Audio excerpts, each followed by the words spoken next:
ওয়ানডেতে বছর কেমন কাটলো সাকিব, নাজমুল, তাসকিনদের। চলতি বছরে ওয়ানডে অধ্যায় শেষ, অর্থাৎ এই বছরে আর কোনো ওয়ানডে ম্যাচ বাকি নেই। বাংলাদেশ নিউজিল্যান্ড ম্যাচই ছিল চলতি বছরের শেষ 50 ওভারের ম্যাচ। বিশ্বকাপের বছরটি ওয়ানডেতে সবচেয়ে বেশি রান করেছেন শুভমান গিল।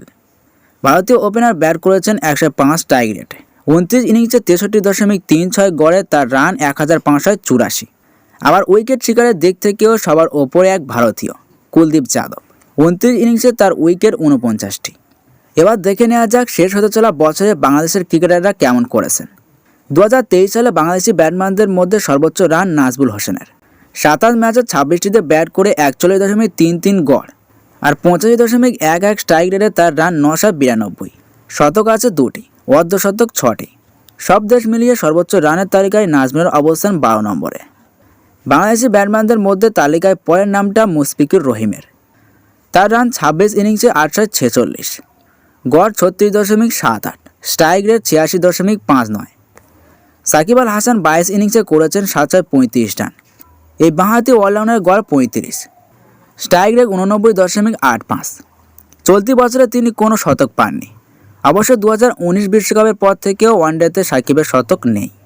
এ বছরই আন্তর্জাতিক ক্রিকেটে পা রাখা তৌহিদ হৃদয় ওয়ানডেতে এখনও পর্যন্ত ব্যাট করেছেন 23 ইনিংসে 6 অর্ধশতকে 34.61 গড় আর 85.22 স্ট্রাইক রেটে তার রান 727। তবে হতাশ করেছেন গত বছর বাংলাদেশের হয়ে সবচেয়ে বেশি রান করা লিটন দাস। এই ওপেনার 2023 সালে 28 ইনিংসে ব্যাট করে কোনো শতক পাননি। অর্ধশতক করেছেন 5টি। 26.04 ইনিংসে তার রান 651। বাংলাদেশের শীর্ষ 5 ব্যাটসম্যানদের কেউই 90 বা এর বেশি স্ট্রাইক রেটে রান তুলতে পারেননি। সর্বোচ্চ স্ট্রাইক রেট সাকিবের 89.85, যেখানে রোহিত শর্মা চলতি বছরে ব্যাটিং করেছেন 117 স্ট্রাইক রেটে।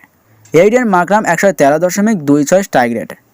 এমনকি ভারতীয় ব্যাটিং লাইন আপে ভারসাম্য রক্ষার দায়িত্বে থাকা বিরাট কোহলিও ব্যাটিং করেছেন 99.13 স্ট্রাইক রেটে। ব্যাটসম্যানদের মতো চলতি বছরে সর্বোচ্চ উইকেট শিকারী তালিকাতেও শীর্ষ 3-এ ভারতের ক্রিকেটাররা। কুলদীপ যাদব, মোহাম্মদ সিরাজ, মোহাম্মদ শামি উইকেট নিয়েছেন যথাক্রমে 49, 44 ও 43টি। বাংলাদেশি বোলারদের মধ্যে সর্বোচ্চ উইকেট নিয়েছেন পেসার শরীফুল ইসলাম। 19 ইনিংসে এই বাঁহাতি পেসার উইকেট নিয়েছেন 32টি। তাসকিন আহমেদ নিয়েছেন 17 ম্যাচে 26 উইকেট। যদিও শরীফুলের চেয়ে ওভার প্রতি রান খরচ কম তার। শরীফুলের ওভার প্রতি খরচ 5.50 রান আর তাসকিনের 4.79। সাকিব 20 ইনিংসে উইকেট নিয়েছেন 23টি। আরেক স্পিনার মেহেদী হাসান মিরাজও তাই, তবে 2 ম্যাচ বেশি খেলেছেন তিনি। এই 2 স্পিনারের গড় বেশি।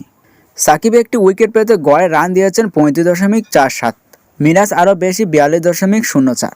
আরেক পেসার হাসান মাহমুদ নিয়েছেন 15 ম্যাচে 22 উইকেট, তবে ওভার প্রতি খরচ করেছেন 6.08 রান।